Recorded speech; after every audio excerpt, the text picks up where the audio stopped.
இலக்கிய கழகத்தில் இருக்கும் அனைவருக்கும் என் வணக்கங்களை தெரிவித்துக் கொள்கிறேன்.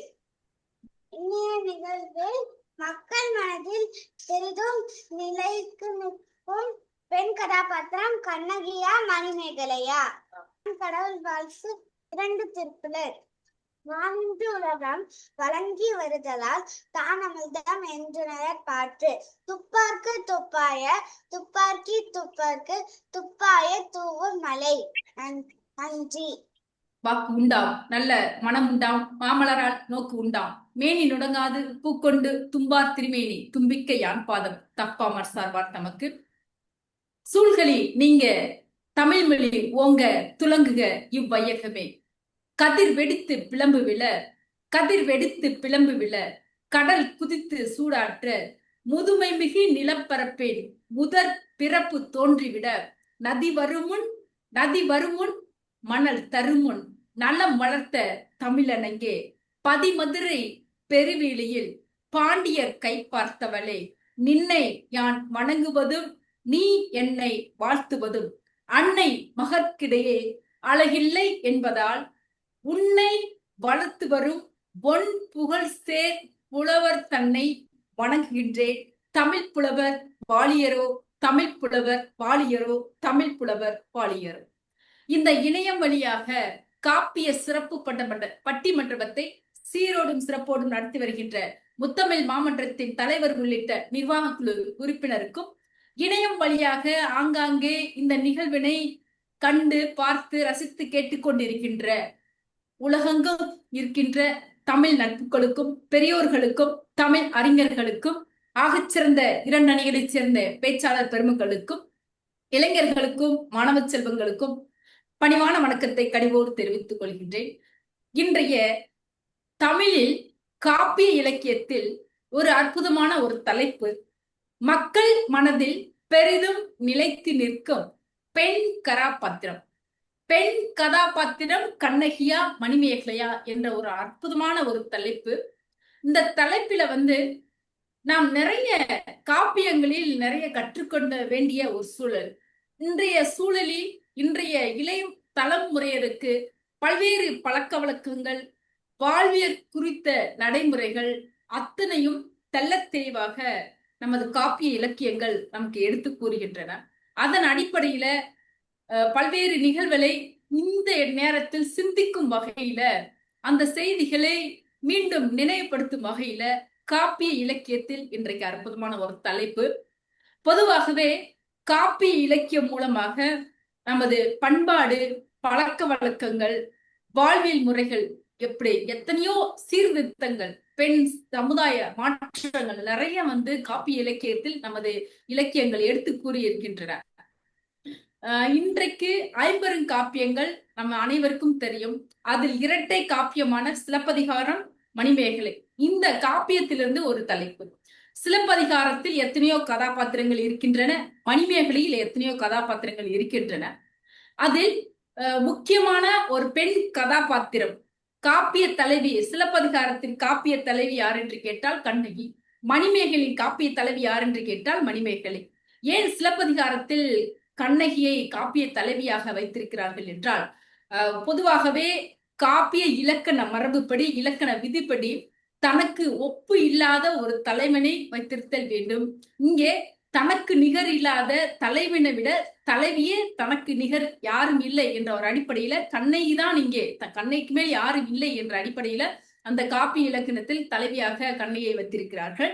அந்த பக்கம் மணிமேகலை பார்த்து என்றால் அதிலும் அப்படித்தான்.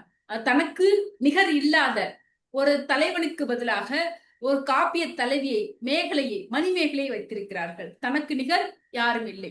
2 காப்பிய தலைவிகள், சிலப்பதிகாரத்தின் காப்பிய தலைவி, மணிமேகலை காப்பிய தலைவி. இந்த 2 கதாபாத்திரம் யார் மக்கள் மனதுல பெரிதும் மிளிர்கிறது, பெரிதும் இந்த கதாபாத்திரம் நிலைத்து நிற்கிறது என்று ஒரு வினா. 5 காப்பியங்கள், 50 காப்பியங்கள் பாத்தீங்கன்னா தமிழ் அன்னையின் 5 அணிகலன்களாக திகழ்கின்றன. அதில் சிலப்பதிகாரம் நமக்கு சிலம்பு, நாம் தமிழ் அன்னையின் காலில் அணியக்கூடிய சிலம்பாகவும், நமது மணிமேகலை மேகலை, இடையில் அணியக்கூடிய மேகலை இடையணியாகவும் இங்கே சிறப்பித்து கூறப்படுகின்றது. 3 செய்திகளை மணிமேகலையும் சிலப்பதிகாரமும் மக்களுக்கு உணர்த்துகின்றது. அனைவருக்கும் தெரிந்த செய்திதான்.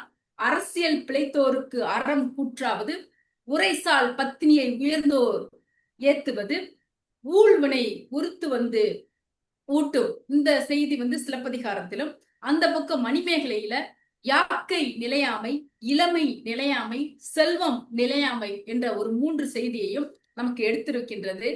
மொத்தத்துல உயர்ந்த உண்மைகளை காட்டி மனித சமுதாயத்தை ஒரு வழிநடத்தி செல்வதற்குரிய ஒரு இலக்கிய முயற்சியாக நமது காப்பியங்கள் இருக்கின்றது.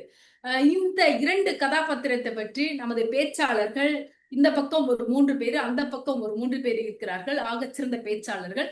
அவர்களை அழைக்கும் பொழுது நான் அறிமுகப்படுத்திவிட்டு, அவர்கள் உங்கள் அத்தனை பேரை போலவே நானும் அவர்கள் எவ்வாறு பேசுகிறார்கள் என்பதை பற்றி நான் ஆவலோடு இருக்கின்றேன். நிறைய பகுதியில பேச்சாளர்கள் பேசிய பிற்பாடு நாம் இந்த கதாபாத்திரங்களை பற்றி கூடுதல் செய்திகளை சிந்தித்து நாம் ஒரு முடிவுக்கு வரலாம் என்று நினைத்து தற்பொழுது நேரடியாக மக்களின் மனதில் பெரிதும் நிலைத்து நிற்கும் பெண் கதாபாத்திரம் கண்ணகியே என்ற தலைப்பில் பேசுவதற்காக ஆகச்சிறந்த ஒரு தமிழ் ஆசிரியை என்று சொல்லலாம். பல்வேறு தொலைக்காட்சியில் பேசியிருக்கிறார். சொல் அரசு என்ற ஒரு விருதினை பெற்றிருக்கிறார். நிறைய சொற்பொழிவுகளை பல்வேறு கோவில்களில் ஆற்றியிருக்கின்றார். அன்பு சகோதரி ராஜி சுரேஷ் அவர்களை அன்போடு அழைக்கின்றேன். இன்றைக்கு மிக அருமையான தலைப்பு. காப்பியங்களை மக்களுக்கு ஞாபகப்படுத்த நடுவர் அவர்களுக்கு மிக்க நன்றி. நடுவர் மட்டும் இந்த இணைய வழியாக கண்டும் கேட்டும் உள்ள எனது அன்பு சொந்தங்கள், உறவினர்கள் அனைவருக்கும், எனது அணியினருக்கும் எதிரணியினருக்கும் இனிய பணிவான காலை வணக்கத்தை தெரிவித்துக் கொள்கிறேன். நடுவர்களே, கண்ணகின யாரு? ஒரு காவிய தலைவி. சிலப்பதிகாரத்திற்கே அவள்தான் தலைவி. ரதி தேவியை விட மேலான அழகு கொண்டவள். எப்படின்னா, அன்று பூத்த ஒரு தாமரை மலர் எப்படி டெய்லி பூக்கு எவ்வளவு மலர்ச்சியா இருக்குமோ அது போல முகம் கொண்டவள், அகன்ற கண்கள் கொண்டவள், வில் போன்ற புருவம் இருக்கு. இது மட்டும் இல்லாம முத்து போன்ற பல்லும், அவளுடைய பேசு கிளி போன்ற பேசு. கிளி எப்படி பேசுவா அந்த மாதிரி கொஞ்சி பேசுவா நடுவர்களே. அந்த நடை அன்னம் போல நடை நடுவர்களே. இவ்வளவு ஒரு சிறப்பான அழகி கொண்டவள் தான் நம்முடைய காவிய தலைவி. கூந்தல் பாத்தீங்கன்னா கார் மேகங்களை போன்ற, இப்ப ஒரு மலை பின்னாடி கார் மேகம் இவ்வளவு அழகா இருக்கு, அந்த மாதிரி கருன்னு கொண்ட கூந்தல் நடுவர்களே. பல கலைகளை கற்றிருக்கா. வீட்டுல இருக்கும் போது இலக்கணம், இலக்கியம், குழல், யாழ், இசை என பலவற்றையும் கற்று வச்சிருக்கா நடுவர்களே. செல்வ சீமானின் செல்வ மகள் தான் நம்முடைய காவிய தலைவி கண்ணகி. 12 வயது இவளுக்கு கல்யாணம், திருமணம். கோவலனுக்கு 16 வயது. ஊர் கூடி சுற்றும் சூழ செல்வமும் மலமும் கொண்டு அழகாக திருமணம் நடைபெறுகிறது. அவளுடைய திறமைகளை பார்த்து பெற்றோர்கள் தனி குடுத்தனத்தை வச்சிருக்காங்க நடுவுகளே. இப்ப நம்மளுக்கு 40 வயசானாலும் நம்ம வீட்டு மருமகளுக்கு என்ன சொல்லுவோம்? இன்னும் கூறு பத்தலப்பா, அவளை நம்ம கூடயே வச்சுக்கிருவோம், ஒரு தனி ஆளை கொடுக்கறது இல்ல. ஆனா அவளுடைய பெற்றோர்கள் 12 வயசுலயே தனி குடுத்தனம் நடத்தப்பட்டிருக்கா. அப்படிப்பட்ட திறமையானவள் நம்முடைய தலைவி.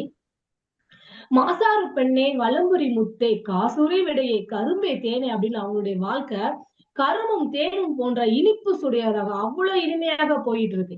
தன் கணவன் தான் இந்த உலகம். தனக்கு எவ்வளவு பேர் பணிவிடை செஞ்சாலும் கணவனுக்கு என்று இவள் தான் நடுவர்களை முழுக்க பணிவிடை செஞ்சு கொண்டு இருக்கிறாள்.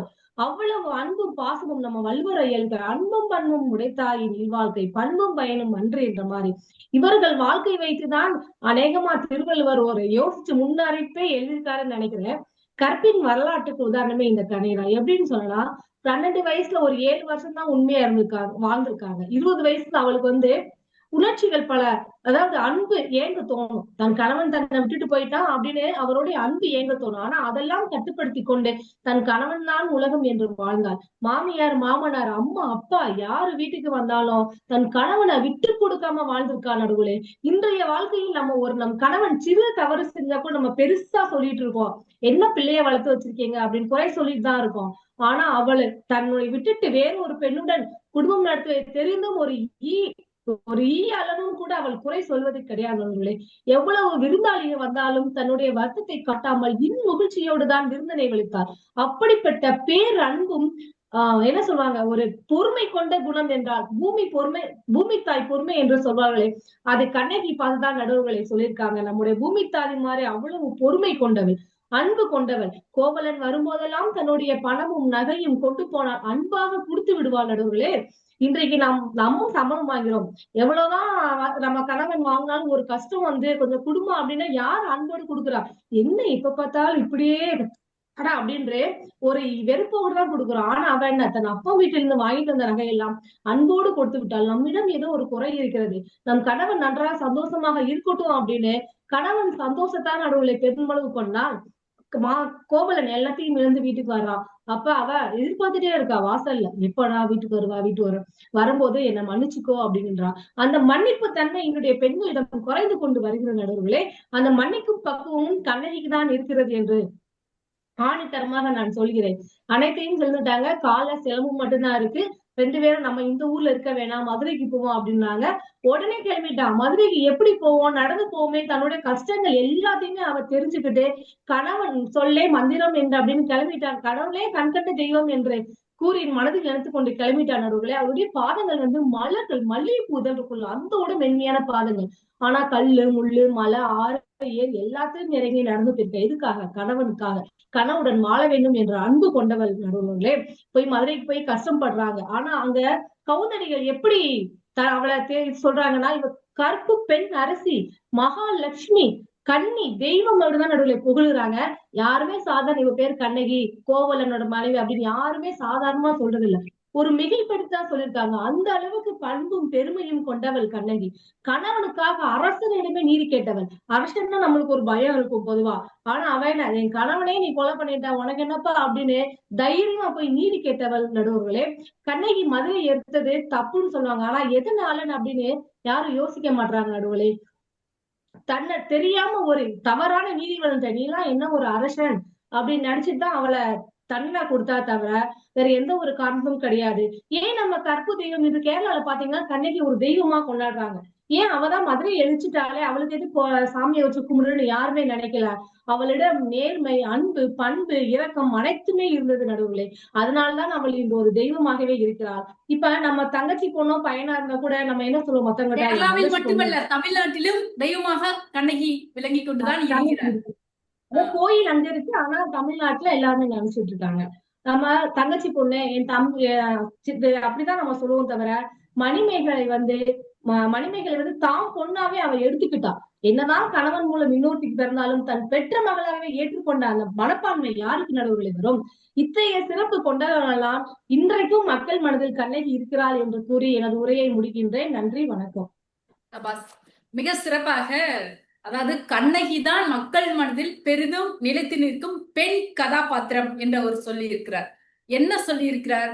கண்ணகி என்பவர் நிறைய வந்து எளிமையாக இருந்திருக்கிறார், அன்பாக இருந்திருக்கிறார், கணவன் சொல்லை வந்து தட்டாமல் இருந்திருக்கிறார், கணவனை விட்டு கொடுக்காமல் இருந்திருக்கிறார், அதை விட எப்பொழுதும் ஒரு இன்முகத்தோடு இருந்திருக்கிறார். கூடுதலாக கணவரின் ஏற்பட்ட துயரத்தை இறந்த பிற்பாடும் அவருடைய துயரத்தை வந்து போக்குவதற்காக, நீதியை நிலைநாட்டுவதற்காக கணவனுக்காக வந்து ஒரு வீரமாக மாறி ஒரு அரசனையே எதிர்த்து நின்று ஒரு வினாவை வந்து இங்கே அவர் கொடுத்திருக்கிறார். கணவனுக்காக எதையும் செய்வார் என்ற ஒரு கணவனை கண்கொண்ட தெய்வம் எப்படி நிறைய வந்து அவரை பற்றி சொல்லிக் கொண்டு போயிருக்கிறார். ராஜேஷ் சுரேஷ் அவர்களுக்கு வாழ்த்துக்களை பாராட்டுகளும் தெரிவித்துக் கொண்டு தற்பொழுது அந்த பக்கம் யாரென்று பார்த்தால் நமது ஆசிரியர், மிக சிறந்த ஒரு சொல்வளம் படைத்த ஒரு அறிவியல் ஆசிரியர், அருமையாக பேசக்கூடிய ஒரு அன்பு தம்பி ராஜா அவர்கள் இங்கே இணைந்திருக்கிறார். பல்வேறு பட்டிமன்றங்களில் அவருடைய பேச்சு நிறைய கேட்டுக்கொண்டே இருக்கலாம். அவர் இணைந்திருக்கிறார். அவரை உங்கள் அத்தனை பேர் சார்பாக வரவேற்கிறோம். வாருங்கள் ராஜா, உங்களது வாதத்தை தாருங்கள். அன்னை தமிழை வணங்கி மகிழ்கின்றேன். இந்த நல்ல ஒரு பட்டிமன்றத்திற்கு வாய்ப்பை நல்கியிருக்கக்கூடிய முத்தமிழ் மாமன்றம் அதற்கும், இந்த பட்டிமன்றத்தை சீரும் சிறப்புமாக நடத்தி கொண்டிருக்கக்கூடிய பட்டிமன்ற குழுவினர் அனைவருக்கும், மற்றும் இதை பல்வேறு நிலைகளில் பார்த்து கொண்டிருக்கக்கூடிய தமிழ் அன்பர்கள் அனைவருக்கும் முதற்கண் வணக்கத்தை தெரிவித்துக் கொள்கின்றேன். நடுவர் அவர்களே, கண்ணகி என்றால் நமக்கு முதலில் நினைவுக்கு வருவது எது? நடுவர் ஒரு கேள்வி டக்குனு இந்த கண்ணகி அப்படின்னு சொல்லிட்டாலே நமக்கு முதல்ல நினைவுக்கு வருவது எது? சபாஸ். நீங்க சொல்லுங்க. கண்ணகி என்றால் நமக்கு யாரை கேட்டாலும் சரி மதுரையை எரிச்சவர், மதுரையை எரித்தவர் கண்ணகி, சிலம்பு, அவ்வளவுதான். அந்த ரெண்டு விஷயம் தான் ஞாபகம். அப்பனா ஒரு எரித்தவர், மதுரையை எரித்தவர் என்று ஞாபகத்துக்கு வரக்கூடிய கண்ணகி மக்கள் மனதில் நிலை பெற்று நிற்கிறாரா? அந்த கதாபாத்திரமானது நிலை பெற்று நிற்கின்றதா? அல்ல மணிமேகலை நினைத்து பாருங்கள் நடுவர்கள். மணிமேகலை நீங்கள் நினைத்து பார்த்தால் எது உங்களுக்கு ஞாபகத்துக்கு வருகின்றது? அந்த பாத்திரமும் அந்த பௌத்த மத சமயமும் தானே அல்லவா? இதை உங்களால் மறுக்க முடியுமா? நடுவர்களே, ஆயிரக்கணக்கான பிரச்சனைகளுக்கு நடுவே அமைதியாக வந்து போகக்கூடிய ஒரு கதாபாத்திரம் எதுவென்றால் அது மணிமேகலை தான். இதை உங்களால் மறுக்க முடியுமா? நடுவர்களே, கண்ணகின் முன் மணிமேகலை ஒரு பனிமூட்டம் போல் தெரியலாம். ஆனால் அந்த பனிமூட்டத்தை சற்று விலக்கி பாருங்கள். அதற்கு பின் இருக்கக்கூடிய அந்த ஆதவன், அந்த சூரியனிலிருந்து ஒளிவிடக்கூடிய வெளிச்சம் உங்களுக்கு தெரியவில்லையா? அந்த வெளிச்சம் தான் இன்றளவு மக்கள் மனதில் இடம்பெற்று இருக்கிறதற்கான காரணம் நடுவர்களே. மணிமேகலைக்கு ஆவேசமாக பேச தெரியாது நடுவர்களே. ஆனால் எல்லா காப்பியங்களும் எதை பற்றி பேசுகின்றன? சற்று சிந்தித்து பாருங்கள். போரில் வென்ற அரசனை பற்றி பேசுகின்றன, அரசன் வென்ற நாடுகளை பற்றி பேசுகின்றன, அவர்கள் அடிமைப்படுத்திய மக்களை பற்றி பேசுகின்றன. ஆனால் இந்த மணிமேகலை நம்முடைய ஆசிரியரான சீத்தலை சாத்தனார் என்ன செய்தார்? ஒரு காப்பியம் ஒரு பெண்ணின் பெருமையை பேச வைத்தார் என்ற பெருமை அந்த கதாபாத்திரத்திற்கு தான் இருக்கிறது என்றால் அதை உங்களால் மறுக்க முடியுமா? நடுவர்களே, மணிமேகலை குடும்பத்தை தாண்டி, குடும்ப உறவை தாண்டி, தன்னுடைய காதலை தாண்டி இந்த சமூகத்திற்காக ஒரு அறத்தை வளர்த்த ஒரு பெண் என்றால் அவள் மணிமேகலை தானே. இதை உங்களால் மறுக்க முடியுமா? அத்தகைய மணிமேகலை மக்களின் மனதில் நிலைப்பட்டு இருப்பாரா இல்லையா? அதை நீங்களே முடிவு செய்து கொள்ளுங்கள். நடுவர்களே, ஒரு மக்களின் மனதை கவர வேண்டும் என்றால் எது கவர வேண்டும்? எதனால் அது கவரப்படுகின்றது? வீரமா அல்லது ஒரு நீதிக்கான போராட்டமா? வீரத்தையும் நீதிக்கான போராட்டத்தையும் பற்றி பேசுவதுதான் கண்ணகியின் பின்னணி. ஆனால் மணிமேகலையின் பின்னணி அப்படி அல்ல நடுவர்களே. இது எது இந்த சமூகத்திற்கு நன்மை பயக்கின்றது, எது இந்த சமூகத்தை நல்ல நிலையில் வழிநடத்துகின்றது, அதுதானே நடுவர்களே மக்களின் மனதில் நிலைப்பட்டு அதை உங்களால் மறுக்க முடியுமா? நடுவர்களே, ஒரு அருமையான ஒரு பாடல் வரிகள் இருக்கின்றது. உண்டி கொடுத்தோர் உயிர் கொடுத்தோர் என்பார் நடுவர்களே. உண்டி கொடுத்தோர் உயிர் கொடுத்தோர் என்பார். அப்படி ஊர் ஊராக நகரம் நகரமாக சென்று அந்த நகரத்தில் பசியால் வாடி இருந்த ஏழை எளியோர்களுக்கு தன் கையில் ஆபத்துடன் கொடுத்த அச்சய பாத்திரத்தில் இருந்து அன்னத்தை எடுத்து எடுத்து வாரி வாரி வழங்கி அவர்களின் துன்பத்தை போக்கினார் என்றால் அவர் மக்களின் மனதில் நிலைபெற்று இருக்கவில்லையா? இதை உங்களால் மறுக்க முடியுமா? நடுவர்களே, கவிமணி அழகாக சொல்லுவார், பங்கைய கைகால் பார்த்ததால் அல்லவோ இந்த பாரில் அவைகள் வளருமா என்று அழகாக சொல்லி இருப்பார். அத்தகைய பங்கைய கைகளின் சொந்தக்காரர்கள் மணிமேகலை. அந்த அச்சய பாத்திரத்தை வைத்து அந்த அன்னத்தை அள்ளி அள்ளி வளர்கிய அந்த மணிமேகலை. நடுவர்களே, கண்ணகி தன்னுடைய சொந்த துயரங்களுக்காக ஏற்கனவே முன்னால் பேசிய நமது சகோதரி சொன்னார், தன்னுடைய கண்ணகியானவள் ஒரு செல்வம் மகள் அப்படின்னு சொன்னார். அதே போல் கண்ணகி தன் கணவனுக்காக போராடினாள் என்று சொன்னார். ஆனால் அது மக்களின் மனதில் நிலைப்பட்டு இருக்க முடியுமா? மக்களுக்காக என்ன செய்வார் கண்ணகி? அதை சற்று நீங்க சிந்தித்து பார்க்க வேண்டும். கண்ணகி தன்னுடைய சொந்த துயர்களுக்காக போராட்டம் நடத்தியவர் நடுவர்களே. ஆனால் மனிதர்களை அப்படி இல்லை நடுவர்களே. இந்த உலகத்தில் இருக்கக்கூடிய மக்களினுடைய வாழ்விற்காக, அந்த உலகத்தில் இருக்கக்கூடிய மக்களுக்காக நம்முடைய வாழ்க்கையை அர்ப்பணித்தார் என்றால் அது மக்களின் மனதில் நிலைப்பட்டு இருக்காரா? நடுவர்களே, இன்றும் நாம் வடலூரை பற்றி பேசிக் கொண்டு இருக்கின்றோம். வடலூர் என்றாலே நமக்கு தெரியும், அணையா அடுப்பு, அங்கு காய்ச்சப்படும் அங்கு அழிக்கப்படக்கூடிய அன்னமும் தானே. அந்த வடலூருக்கு முன்னோடியாக திகழ்ந்தவர் யார் நடுவர்களே? மணிமேகலை கதாபாத்திரம் அல்லவா? அந்த சீத்தலை சாத்தனார் இயற்றிய அந்த மணிமேகலை என்ற பெண்ணின் உருவம் அல்லவா நடுவர்களே? இன்றும் நடுவர்களே, தான் அடைக்கப்பட்டிருந்த சிறைச்சாலையில் அந்த மணிமேகலையான அடைக்கப்பட்டிருந்த சிறைச்சாலையில் இருந்த சிறைவாசிகள் அனைவரையும் அந்த சிறை தோட்டத்தையே ஒரு அறத்தோட்டமாக மாற்றினார். தன்னுடைய தழுவி கொண்ட புத்த சமயத்தின் வாயிலாக அறத்தோட்டமாக மாற்றினார் என்றால் அவர் மக்களுக்கு நன்மை நினைக்கவில்லையா அல்லது மக்கள் மனதில் நீங்க இடம் பெற்றிருக்கவில்லையா? இறுதியாக நடுவர் அவர்களே, இறுதியாக வீரம் என்பது நிமிடங்கள் தான் பேசும் நடுவர் அவர்களே, சில நாட்கள் பேசும், சில மாதங்கள் பேசும். ஆனால் அறம் அப்படி அல்ல நடுவர் அவர்களே. அறம் என்பது வாழ்நாள் முழுவதும் வாழ்ந்த பின்பும் பேசக்கூடியது. அத்தகைய அறத்தை செய்தவர் மணிமேகலை. அந்த அறத்தின் அழகு மணிமேகலை, அந்த அறத்தின் ஆழம் மணிமேகலை. அத்தகைய மணிமேகலை தான் இன்றளவும் மக்களின் மனதில் நீங்கா இடம் பெற்றிருக்கிறார் என்று கூறி வாய்ப்புக்கு நன்றி பாராட்டி விடைபெறுகிறேன். நன்றி, வணக்கம். அருமை அருமை, மிக சிறப்பு. ஒரே செய்தியில முடித்து விட்டார். அதாவது கண்ணகி என்பவர் தன்னுடைய சுயத்திற்காக இங்கே மக்கள் மனதில நினைத்திருக்கிறார். ஆனால் மணிமேகலை என்பவர் என்ன செய்திருக்கிறார்?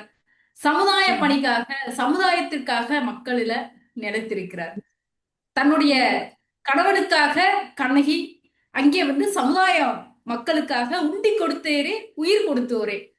அப்ப எல்லாமே முடிந்து போத்து என்ற ஒரு வினாவை இங்கே எழுப்பியிருக்கிறார். இவருக்கு அனைவர் சார்பாக வாழ்த்துக்களையும் பாராட்டுகளையும் தெரிவித்துக் கொண்டு தற்பொழுது இந்த பக்கம் மக்கள் மனதில் என்றைக்குமே கண்ணகிதான் நிலைத்து நிற்பார் என்று சொல்வதற்காக வருகிறார் எழுத்தாளர் சுபா அவர்களை அன்போடு அழைக்கிறேன். முத்தமிழ் மாமன்றம் குழுவில் இருக்கும் அனைவருக்கும் எனது இனிய காலை வணக்கங்கள். இன்றைய தலைப்பு மக்கள் மனதில் பெரிதும் நிலைத்து நிற்கும் பெண் கதாபாத்திரம் கண்ணகியா மணிமேகலையா? நிச்சயமாக கண்ணகிதான் நடுவர் அவர்களே. ஐம்பெரும் காப்பியங்களில் ஒன்றான சிலப்பதிகாரத்தின் கதைநாயகி கண்ணகி. அது மட்டுமா, இளங்கோவடிகள் இயற்றிய சிலப்பதிகாரத்தில் மிகச் சிறந்த, இன்றளவிலும் நம் மனதில் நிற்கும் கதாபாத்திரம் கண்ணகிதானே நடுவர் அவர்களே. மதுரையிலிருந்து கண்ணகியின் வரலாற்றை பேசுவதில் பெருமை கொள்கிறேன். மதுரைக்கு எரித்த கற்புக்கரசி பற்றி யாருக்காவது தெரியாமல் இருக்குமா என்ன? தமிழர்களின் வரலாற்றை கூறும்போது மதுரையை விட முடியுமா? மதுரையின் வரலாற்றை கூறும்போது கண்ணகியை தான் விட முடியுமா என்ன நடுவர் அவர்களே? கண்ணகி அப்படி என்ன செய்தார்? மதுரையை எரித்தது மட்டுமா? இல்லை நடுவர் அவர்களே, அவர் விட்டு சென்ற தடங்கள் ஏராளம். எனக்கு முன்பு பேசிய சகோதரர் ராஜா அவர்கள் சொல்லும் போது கண்ணகி என்ன செய்தார்? சொந்த துயருக்காக போராடினார் என்றார். இல்லை, பெண்ணை காக்க, பெண்ணிற்கு ஏற்படும் அநீதியை எதிர்த்து போராட இக்காலத்தில் தயங்கும் இந்த காலத்திலும் ஆணிற்கு இழைக்கப்பட்ட அநீதியை எதிர்த்து போராடியவள் கண்ணகிதானே நடுவர் அவர்களே. சமுதாய மாற்றத்தை ஏற்படுத்தவில்லை என்றார். சமுதாய மாற்றத்தை, பெண்ணுக்கான வழித்தடத்தை சங்க காலத்திலே ஏற்படுத்தியவர் கண்ணகிதானே நடுவர் அவர்களே. இதனை நான் ஆழமாக இங்கு பதிவு செய்கிறேன். அடுத்தது முதலாவதாக பொறுமை. கோவலன் நடன மங்கையான மணிமேகலையுடன் சேர்ந்து வாழ்ந்த பின் கண்ணகியுடன் வாழ்வதற்காக வந்த போது கண்ணகி என்ன செய்தாள்?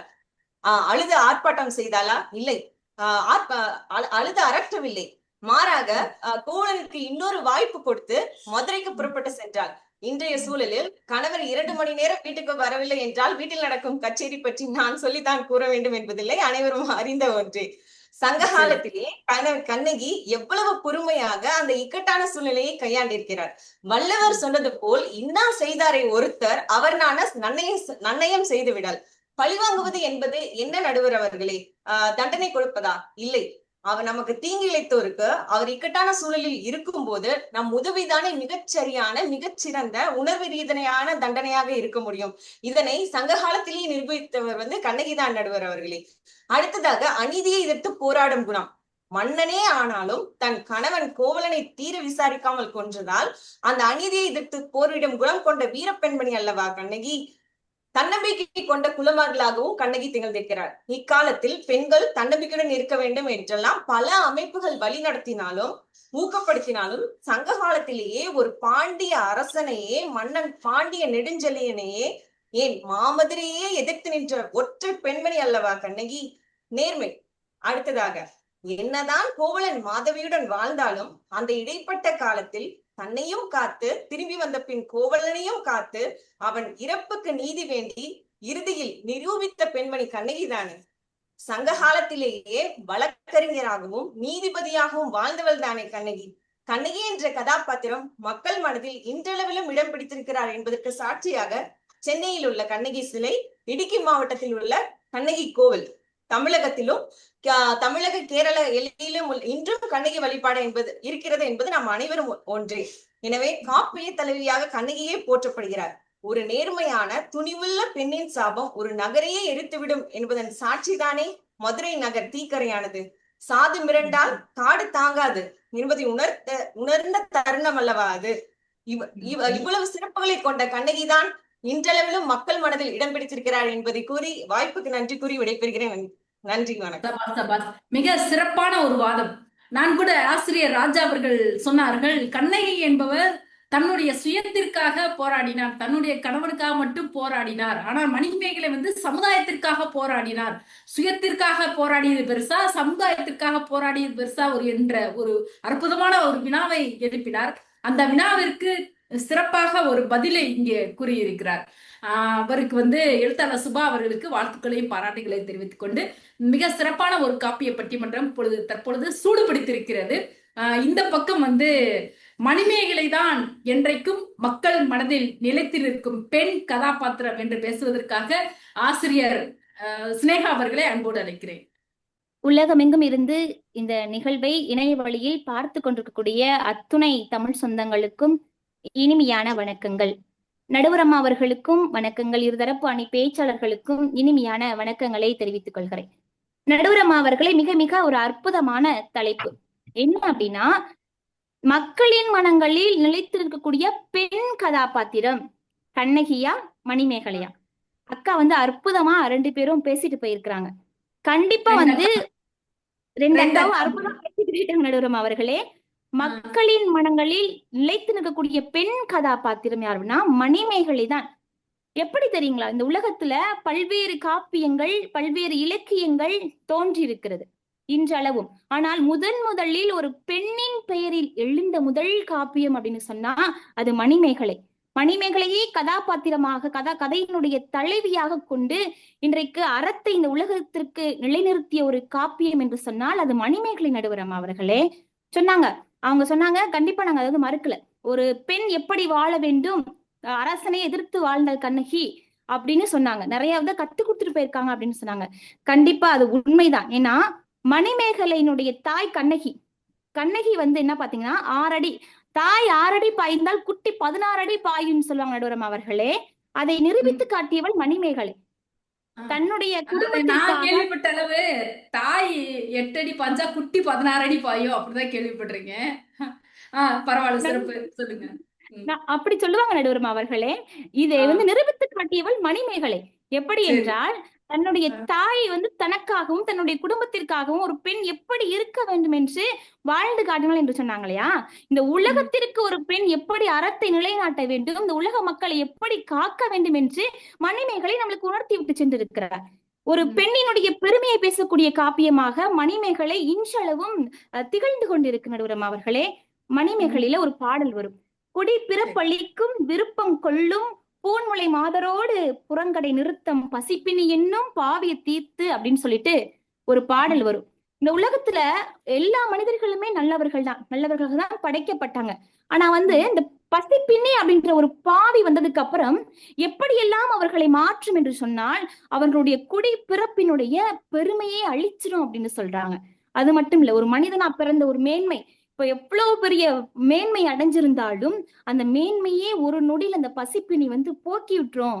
பசினால வாடக்கூடிய ஒரு மனிதன் அவனுடைய மேன்மையை இழந்துருவான், அவன் தவறான செயல்களை செய்ய தூண்டுறோம் அப்படின்னு சொல்றாங்க. நாணம் அப்படின்றது எவ்வளவு ஒரு முக்கியமான ஒன்று. ஒரு மனிதன் வாழ்றான், அந்த உலகத்துல மரியாதையோட இருக்கிறான், நாணத்தோட இருக்கிறான்ப்பா அப்படின்னு சொல்லுவாங்க. அதையெல்லாம் ஒரு நொடியில அழிக்கக்கூடியது இந்த பசிப்பினி அப்படின்னு சொல்றாங்க. உடல் அழகு இப்படிலாம் நம்மள அழகா ஜொலிச்சுக்கிட்டு இருக்கோம் அப்படின்னா இதே நம்ம சாப்பிடாம இருக்கும் பொழுது வாடி வதங்கி அந்த உடல் அழகை இழக்க செய்திடும் அப்படின்னு சொல்றாங்க. எல்லாருக்கும் வீட்டு விடா சென்று பிச்சை எடுக்கக்கூடிய நிலைக்கு கூட ஒருவனை பசிப்பினி கொண்டு போய் விட்டுடும் அப்படின்னு சொல்றாங்க. இதையெல்லாம் செய்யக்கூடிய ஒரு பாவி அந்த பசிப்பினி. அந்த பசிப்பினியை போக்கக்கூடிய பாவியை விரட்டக்கூடியவளாக மணிமேகலை திகழ்ந்தாள் என்று இந்த பாடல்ல அற்புதமா சொல்லியிருப்பாங்க. நம்ம ஊர்லாம் சொல்லுவாங்க, பசி வந்தால் 10ம் பறந்து போகும், பசி வந்தா கண்ணு முன்னே தெரியாது அப்படிலாம் சொல்லுவாங்க. நடுவரம் அவர்களே, திருக்குறள்ல கூட இருக்கிறது, உருவசியும் ஓவா பிணியும் செருபகையும் சேரா திகழ்வதுதான் நாடு அப்படின்னு சொல்றாரு வள்ளுவர். எதனால அப்படின்னா ஒரு மனிதன் பசியால வாடாம தீராத நோய்க்கு உட்படாம இதெல்லாம் சேர்ந்து ஒரு மனிதனுக்கு பகை சேராமல் ஒரு மனிதன் வாழ்ந்தான் என்று சொன்னால் அந்த மனிதன் வாழக்கூடிய நாடுதான் மிகச்சிறந்த நாடு அப்படின்னு வள்ளுவர் சொல்றார். இந்த உலகத்துல எல்லாத்தையும் துறந்த துறவி கூட ஒன்றை மட்டும் துறக்கவே முடியாது, பசி வந்து அவங்க தாங்கவே முடியாது அப்படின்னு சொல்றாங்க. இதே மணிமேகலையில வந்து பாத்தீங்க அப்படின்னா கௌசிக முனிவன் வந்து இருப்பாரு. அவர் வந்து மணிமேகலையில மழை இல்லாமல் வறட்சி ஏற்பட்டு அங்க வந்து பாத்தீங்கன்னா மிகப்பெரிய ஒரு வறண்ட நிலை ஏற்பட்டு சாப்பிடக்கூட முடியாத ஒரு நிலை ஏற்படும் பொழுது இந்த கௌசிக முனிவன் என்ன பண்றாங்க அப்படின்னா இறந்து கிடந்த நாய்க்கறியை எடுத்து உண்டார் அப்படின்னு சொல்லிட்டு நம்ம பார்க்க முடிகிறது. அதை வந்து இந்திரனுக்கு கூட படைத்திருக்கிறார். ஒரு மனிதன், அதாவது துறவியை கூட இந்த அளவிற்கு பசிப்பினி வந்து ஆஹ் தூண்டி இருக்கு நடுவரம் அவர்களை தவறான செயல்களை செய்வதற்கு. சாதாரண மனிதன் எல்லாம் ஏமாத்துறோம், எவ்வளவு பகை, எவ்வளவு எல்லா விஷயங்களையும் எல்லா தீய செயல்களுக்கும் செய்வதற்கு ஒரு அடிப்படையாக இது வந்து பசிப்பினி வந்து இருக்கு அப்படின்னு சொல்றாங்க இந்த உலகத்துல. நம்மளுடைய மணிமேகலை என்ன பண்ணாங்க அப்படின்னா சிறைக்கு சென்று அன்னதானம், என்னுடைய அணி சார்ந்தவர் சொன்னதை போன்று சிறை கோட்டத்தை எல்லாம் அறக்கோட்டமாக மாற்றியவள் மணிமேகலை. எப்படி என்றால் இந்த உலகத்துல ஒரு மனிதன் தவறு செய்கிறான்னா எதற்காக? அவன் வந்து பசி பிணை போக முடியல, அதனால பல்வேறு தவறுகளை செய்ய தூண்டுகிறது, பல்வேறு தவறுகள் மூலியமா சிறைக்கு செல்றான். அங்க சிறையில வாழக்கூடிய மனிதர்களை எல்லாம் அறமாக மாற்றி அற மனிதர்களாக மாற்றியவள் மணிமேகலை நடுவரம் அவர்களே. மணிமேகல்ல வந்து ஒரு பாடல் இருக்கும், அதற்கு முன்பாக இறுதியாக பாரதிதாசன் சொல்லுவார், தனி ஒருவனுக்கு உணவில்லை எனில் இந்த ஜகத்தினை அழித்திடுவோம் அப்படின்னு சொல்லுவார். இந்த ஒரு மனிதன் இந்த உலகத்துல பசியால வாடும் பொழுது எதற்காக இந்த தேசம், எதற்காக இந்த நாடு அப்படின்னு கேள்வி கேட்கிறார். ஏன்னா எல்லா மனிதர்களுமே இந்த உலகத்துல வாழதான் படைக்கப்பட்டிருக்கிறார்கள். ஆனால் இப்படி இருக்கும் பொழுது எதற்காக இந்த தேசம் இருக்க வேண்டும் என்று கேள்வி எழுப்பியவர் பாரதியார். நடுவரம் அவர்களே, மணிமேகலையில இதே வரி வந்து வரும், மண்டியினை நாளத்து வாழ்வோருக்கெல்லாம் உண்டி கொடுத்தோர் உயிர் கொடுத்தோரே. உண்டி கொடுத்தோர் உயிர் கொடுத்தோரை எதற்காக என்று சொல்றாங்க அப்படின்னா உலகத்தில் ஒரு உயிர் கூட பசியில் இருக்கக்கூடாது என்பதற்காக. பசிப்பினி தீர்ந்தால் புறப்பினி தீங்கும், புறப்பினி தீர்ந்தால் அகப்பினி நீங்கும் அப்படின்னு சொல்லி ஒவ்வொரு உயிர்களுக்கும் பசியின்றி வாழ வழிவகை செய்தவள் மணிமேகலை நடுவரம் அவர்களே. தன்னுடைய கணவனுக்காக நீதி கேட்டு மதுரையை எரித்தாள் கண்ணகி. ஆனால் தன்னுடைய முன் ஜென்மத்தை எல்லாம் அறிந்து உதயகுமாரன் தான் தன்னுடைய கணவன் என்பதை அறிந்தும் ஆனால் அத்துணையும் துறந்து மக்களுக்கு பசிப்பினி போக்கி அறத்தை போதித்த மணிமேகலை தான் இன்றளவும் மக்களினுடைய மனங்களில் பெண் கதாபாத்திரமாக மிளிர்ந்து கொண்டிருக்கிறாள் என்று சொல்லி நல்லதொரு வாய்ப்பிற்கு நன்றி கூறி விடைபெறுகிறேன். நன்றி, அன்பு, வணக்கம். சபாஸ், மிக சிறப்பாக மணிமேகலை தான் என்றும் மக்களின் மனதில் நிலைத்து நிற்கும் கதாபாத்திரம். தன்னுடைய கணவன் என்று தெரிந்திருந்தும் கூட தன்னுடைய வாழ்க்கையை, சுய வாழ்க்கையை துறந்து அந்த பசிக்காக உலகத்தை, பாரதியார் சொன்னது போல தனி ஒருவனுக்கு உளவில்லை எனில் ஜகத்தினை அழித்திடுவோம் என்று சொன்னார் இல்லைங்களா. பசி இருந்துச்சுன்னா அந்த உலகத்துல அனைத்து ஒழுக்க சீர்கேடும் ஏற்பட்டு விடும் என்ற காரணத்தினால பசிதான் அதை போக்க வேண்டிய ஒன்று. அந்த பசியை வந்து அனைவரும் போக்க வேண்டும் என்ற காரணத்தினால மிக சிறப்பாக அந்த பசிப்பினியை போக்கியவர் மணிமேகலை. அதற்காக தன்னுடைய வாழ்க்கையே தியாகம் செய்தவள் மணிமேகலை என்று சொல்லியிருக்கிறார். கண்ணகியை விட மணிமேகலை தான் மேலோங்கி நிற்கிறார் என்று சொல்லியிருக்கிறார். அவருக்கு அனைவரும் சார்பாக வாழ்த்துக்களும் பாராட்டுகளும். தற்பொழுது நிறைவு கட்டத்துக்கு வந்துவிட்டோம். கண்ணகி என்ற அணியில நிறைவு பேச்சாளராக மிக சிறந்த அதிரடி பேச்சாளர் கிருஷ்ணகுமார் அவர்களை அன்போடு அழைக்கிறேன். இந்த மண்ணிற்கு என்னையும் தந்த தாய் தந்தையின் பாதம் வணங்கி எனது பணியை துவங்குவதில் பெரும் மகிழ்ச்சி நடுவர் அவர்களே. இன்னைக்கு தலைப்பு வந்து ஒரு அருமையான தலைப்பு நடுவர் அவர்களே. அதாவது இன்னைக்கு இருக்கக்கூடிய தலைப்புகள்ல ரொம்ப ஆகச்சிறந்த தலைப்பு அப்படின்னே சொல்லலாம் நடுவர் அவர்களே. ஏன் அப்படின்னா இன்னைக்கு இலக்கியங்களை வந்து பின்பற்றுவதற்கும் இலக்கியங்களை போற்றுவதற்கும் ஒரு சமூக வலைதளங்கள்ல வந்து ஒரு ஆதரிப்பு இல்லை அப்படின்னு தான் சொல்லணும். என்னன்னா அந்த தலைப்பை வந்து நம்ம நெட்ல யூடியூப்ல போய் தேடி பார்த்தா கூட கிடைக்காத நடுவர்களே. அப்படிப்பட்ட ஒரு ஆகச்சிறந்த செயலை வந்து முத்தமிழ் மாமன்றம் வந்து பண்ணிக்கிட்டு இருக்கிறோம். அந்த முத்தமிழ் மாமன்றத்தினுடைய நடுவர் புனிதா பாண்டியராஜ் அவர்களுக்கு என் முதற்கண் வணக்கத்தினை தெரிவித்துக் கொள்கிறேன் நடுவர்களே. அதே மாதிரி தலைப்பு வந்து பாத்தீங்கன்னா இன்னைக்கு ஒரு அருமையான தலைப்பு, மக்கள் மனதில் பெரிதும் நிலைத்து நிற்கும் பெண் கதாபாத்திரம், அதுதான் தலைப்பு நடுவர்களே. அதுல எந்த வித மாற்று கருத்துமே வேண்டாம் நடுவர்களே, கண்ணகி தான் அப்படின்னு ஆணித்தனமா அடிச்சு பேச வந்திருக்கிற நடுவர்களே. ஏன் அப்படின்னா நம்ம பேச ஆரம்பிச்சதுல இருந்து இவங்க யாருமே அவங்களுடைய கதாபாத்திரம் மணிமேகலை பத்தியே பேசல. கண்ணகி எப்படி செஞ்சாங்க, கண்ணகி எரிச்சாங்க, கண்ணகி அன்னைக்கு எரிச்சதுனாலதான் இன்னைக்கு நீங்க பேசிக்கிட்டு இருக்கீங்க, இல்லன்னா இதை பத்தி பேச மாட்டீங்க. இந்த வடிவேல் ஒரு படத்துல சொன்ன மாதிரி செத்த நேரத்துல டீ கடையா மாத்திட்டாங்கிற மாதிரி மதுரையை எரிச்சதுனாலதான் இன்னைக்கு இவங்க எல்லாம் பேசிட்டு இருக்காங்க நடுவர்களே. அதாவது இது வந்து பாத்தீங்கன்னா மணிமேகலை வந்து பாத்தீங்கன்னா அந்த ஸ்னேகா பாப்பா கூட இப்போ அருமையா பயங்கரமா ஆதங்கமா பேசுச்சு. சாப்பிட்டு சாப்பிட்டு விறுவிறுத்து மறுபடியும் சாப்பிடுறதுக்காக மறுபடியும் பேசுச்சு. எப்படின்னா சாப்பாடு சாப்பாடு சாப்பாடு, இந்த எனக்கு பசிக்கும்ல சாப்பிடணும்ல அப்படிங்கிற மாதிரி அந்த பாப்பா சாப்பாடை பத்தி மட்டும்தான் பேசுச்சு. மணிமேகலை என்ன பண்ணிருக்காங்க, சாப்பாடு போட்டிருக்காங்க, அறத்தை பின்பற்றி இருக்காங்க, இல்லைன்னு நாங்க சொல்லல. ஆனா எங்களுடைய கண்ணகி வந்து என்ன பண்றாங்க, சமூகத்திற்கான ஒரு நீதி இதுதானே நடுவர்ல வேணும். எல்லாரும் மாதிரி சாப்பிட்டு தூங்குறதுக்கா இங்க நம்ம எல்லாரும் வாழ்ந்துகிட்டு இருக்கோம், அதை பத்தியா பேசிக்கிட்டு இருக்கிறோம்? இல்லையே. அந்த மக்கள் மனதுல என்ன இருக்குது, சமூக நீதி பின்பற்றவங்களை பத்தி தான் மக்களே பேசுவாங்க நடுவுல. அதைத்தான் நம்ம இங்கேயும் பார்க்க வந்திருக்கோம் நடுவுல. அதாவது இன்னைக்கு இருக்கக்கூடிய தியாகங்கள் அப்படின்னு பாத்துட்டோம்னா கற்புக்கரசி அப்படின்னு சொல்லலாம் நம்மளுடைய கண்ணகிய. அந்த காலத்துல இருந்து கற்புக்கரசியா விளங்கி, அதாவது கணவனால கைவிடப்பட்டாலும் பல்வேறு துயரங்கள் ஈடுபட்டாலும் கண்ணகி என்பவள் தன்னுடைய கணவர் தன்னை தேடி வருவார் என்கிற ஒரு மனநிலையோடு அன்றைய காலத்துல வாழ்ந்திருக்கிறா அப்படின்னா அது ஒரு ஆகச்சிறந்த போற்றக்கூடிய விஷயம் தான் நடுவில். இன்னைக்கு இருக்கிற சூழ்நிலை அப்படியா இருக்கு? இல்ல. ஒரு 3 மாசம் விட்டுட்டு போனா போது நடுவில், அடுத்த 3 மாசம் வீட்டுக்கு டைவர்ஸ் பேப்பர் வந்துடும். அப்படி இருக்க சூழல்ல தான் இன்னைக்கு நம்ம இருக்கிறோம். இன்றைய காலங்கள்ல நம்ம கண்ணகியை பத்தி பேசுறோம் அப்படின்னா அது வந்து ஒரு பெருமைக்குரிய விஷயம் தான் நடுவில். அதாவது மணிமேகலை என்பவள் பாத்தீங்கன்னா தன்னுடைய துறவு பூண்டு, அதாவது அவளுடைய பயணங்கள் எல்லாமே வந்து பாத்தீங்கன்னா ஒரு தனி மனிதனுடைய பயணம் அப்படின்னு தான் சொல்லணும். கண்ணகியினுடைய பயணம் வந்து அப்படி கிடையாது. தன்னுடைய கால் சிலம்பை உடைச்சு சமூகத்திற்கு ஒரு நீதியை கொடுத்தவ அப்படின்னா அது வந்து எங்களுடைய கண்ணகி தான் நடுவர்களே. அதே மாதிரி நீதிக்காக போராடியவள் அப்படின்னு சொல்லலாம், வீர பெண்மணி அப்படின்னு சொல்லலாம். பல்வேறு காரணங்களை கண்ணகியை பத்தி நம்ம சொல்லிக்கொண்டே போகலாம். அதாவது 3 நாட்டிலையும் வாழ்ந்தது யாருன்னு பாத்தோம்னா அது நம்மளுடைய கண்ணகி தான். சோழ நாட்டுல பிறந்து பாண்டிய நாட்டுல வளர்ந்து, அதாவது மறுபடியும் சோழ நாட்டுல பிறந்து பாண்டிய நாட்டுல வளர்ந்து மறுபடியும் சேர நாட்டுல தெய்வமா இருக்கான்னு சொல்லலாம். தெய்வம் அப்படிங்கிறது வந்து இன்னைக்கு சர்வசாதாரணமா யாரையும் தெய்வம் நம்ம சொல்லிட மாட்டோம். இந்த மக்களுக்கும் மண்ணினுடைய மைந்தர்களுக்கு மட்டும்தான் நம்ம தெய்வம்ங்கிற ஒரு வார்த்தையை வந்து பயன்படுத்துவோம் நடுவர்களே. நமக்கு யாரு, அதாவது கோவக்கார சாமியும் காவக்கார சாமியும் இன்னைக்கு நம்ம எல்லாம் கையெடுத்து கும்பிடுறோம் அப்படின்னா அதுக்கு காரணம் என்ன, அவங்க நம்மளை காக்குறாங்கிற ஒரு விஷயம் தானே நடுவில். அதே மாதிரிதான் கண்ணகியும் நம்மளுக்கு ஒரு ஒரு பல்வேறு விஷயங்கள்ல பெண்களுக்கு ஒரு தெய்வமாக விளங்கக்கூடியதுனாலதான் நம்ம கண்ணகியும் ஒரு தெய்வமா வழிபடுறோம் அப்படிங்கிறதையும் நான் அந்த இடத்துல ஆணித்தரமா பதிவிடுறேன் நடுவர்களே. அதாவது மணிமேகலை அப்படின்னு பாத்துட்டோம்னா அவ வந்து ஒரு பௌத்த சமயத்தினுடைய ஒரு துறவியா இருந்திருக்கிறா அப்படிங்கிற ஒரு விஷயத்த மட்டும் நம்ம அங்க பார்க்கலாம் நடுவர்களே. ஆனா கண்ணகிக்கு பாத்தீங்கன்னா எங்க எல்லா இடத்துலயும் புகழ் திறந்து, அதாவது மதுரையில பல்வேறு விஷயங்கள் வந்து பிரமிப்பா நம்ம சொல்லுவோம் நடுவுல. மதுரையில மிகச்சிறந்த அதாவது இன்றளவுக்கும் பேசக்கூடிய, அதாவது அன்றைய காலத்துல இருந்து இன்றைய காலம் வரைக்கும் நம்ம பேசக்கூடிய விஷயம் அப்படின்னு பாத்துட்டோம்னா யாரும் அந்த சிம்பிளா எந்த ஒரு விஷயத்த செஞ்சாலும் ஒரு புராணமா பேச மாட்டாங்க நடுவர்களே. மணிமேகலை பத்தி மதுரையில பேச முடியுமா நடுவர்களே? இல்ல. இன்னைக்கு கண்ணகி மதுரை எடுத்தனால ஊரே பேசுது. ஏன் தலைமுறையை தாண்டி இன்னும் அடுத்த ஒரு தலைமுறையே புத்தகங்களை படிக்கும் பேசவும் செய்யும் நடுவுல. இது வந்து மக்கள் மனதுல நிறைஞ்சிருக்குல்ல நடுவுல. அதனாலதான் நம்ம கண்ணகியை பத்தி நம்மளும் இங்க பேசிட்டு இருக்கோம் நடுவுல. இறுதியா என்னுடைய வாக்கினை நான் இப்படி சொல்லி நான் நிறைவு செய்கிறேன் நடுவுல.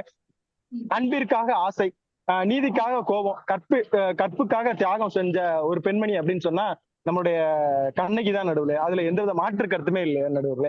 வாழ்க்கையிலிருந்து தெய்வமாக மாறி இன்று உலகிற்கே ஒரு தெய்வமாக விளங்குகிறாள் என்றால் அது கண்ணகி மட்டுமே நடுவுல. ஆகையாலத்தான் சொல்றேன் நடுவுல, மக்கள் மனதில் என்றும் நிலைத்திருக்கக்கூடிய ஒரு பெண் அப்படின்னு பாத்துட்டோம்னா அது நம்மளுடைய கண்ணகியே கண்ணகியே கண்ணகியே என்று சொல்லி நல்லது ஒரு வாய்ப்பிற்கு நன்றி பாராட்டி விடைபெறுகிறேன். நன்றி, வணக்கம் நடுவர்களே. சிறப்பு சிறப்பு. ஒரு பொறியியல் துறையை சேர்ந்த ஒரு மிக சிறந்த ஒரு இளம் தலைமுறையினர் இப்படி இலக்கியங்களில கண்ணகியை பத்தி, காப்பிய இலக்கியங்களை பத்தி மிக இன்றைய சூழலோடு ஒப்பிட்டு அற்புதமாக இங்கே பல்வேறு மக்கள் வந்து சிந்திக்கும் வகையில கருத்துக்களை இங்க வழங்கியிருக்கிறார். பொறியாளர் கிருஷ்ணகுமார் அவர்களுக்கு அனைவரின் சார்பாக வாழ்த்துக்களை பாராட்டுக்களை தெரிவித்துக் கொள்கிறோம். கண்ணகி மிகப்பெரிய பெண் மாற்றத்தை ஏற்படுத்தி இருக்கிறார். அதாவது இன்றைய சூழல்ல ஒரு கணவன் மனைவி கொஞ்ச நேரம் வந்து சண்டை போட்டாங்க, ஒரு 3 மாசம் இல்ல பிரிஞ்சிருந்தார்கள் என்றால் உடனடியாக வந்து விவாகரத்து. இன்றைய சூழல்ல நீதிமன்றங்கள்ல வந்து பல்வேறு வழக்குகள் நிலுவையில தேங்கி இருப்பதற்கு காரணம் என்னவென்று சரிதான புரிதல் இல்லை. அதனால வந்து வழக்குகள் தேங்கி கிடைக்கின்றன.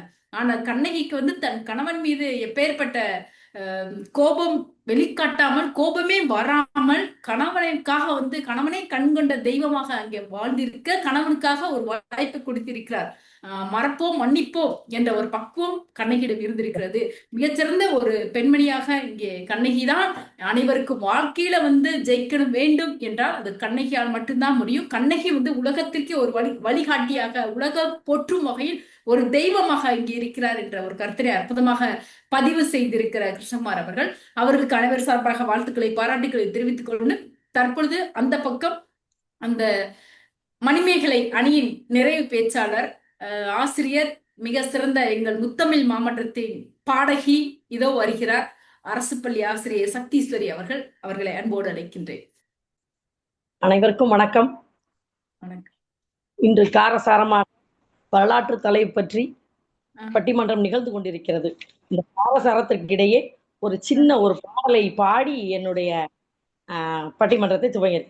மண்ணிலே ஈரம் உண்டு, முள்காட்டில் பூவும் உண்டு, நம்பினால் நாளை உண்டு, கைத்தாங்க ஜீவன் உண்டு, எங்கே போனாலும் பொன்வானம் கண்ணோடு, எல்லை இங்கில்லை வா காலம் நம்மோடு, உள்ளுறுதி காண்பதுதான் பூமியிலே உள்உயரம், எண்ணம் செயலாகிவிட்டால் எல்லாமே தேடி வரும், உண்மை வழி நீ நடந்தே போவதுதான் வாழ்வின் அறம், அன்பின் கொடி ஏற்றி வைக்க துணை தேரும் தேடி வரும், தேடல் இல்லாத உயிர் உண்டோ சொல்லம்மா, எல்லாம் உன்னுள்ளே அதை தேடு கண்ணம்மா, மண்ணிலே ஈரம் உண்டு.